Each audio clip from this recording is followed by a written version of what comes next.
अखन हम आयल छलहुँ हेँ मिथिला हाट पर। एतऽ हमरा ने दू चारिटा तेहन हीरोइन सब टकरायल जे हम गुम छी। 200-250 ग्राम वाला हीरोइन सब एकदम मतलब आयल छै मिथिला हाट में। नाम छै मिथिला कल्चर, अपन सबके मिथिला के नीक सँ पहिरावा ओढ़ावा। एतऽ ओ सब केना पहिरने छै कि कपड़ा आ की करे छै होश नहीं छै। घाट ताट पर जाके एकदम हीरोइन जना पोज मारि मारि के फोटो लऽ रहल छै।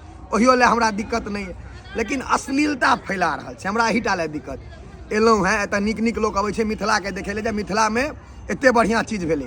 अहाँ सब धऽ कऽ गंदगी फैला रहल छी, की साबित करऽ जाइ छी? सबसँ काबिल अहीं हैं।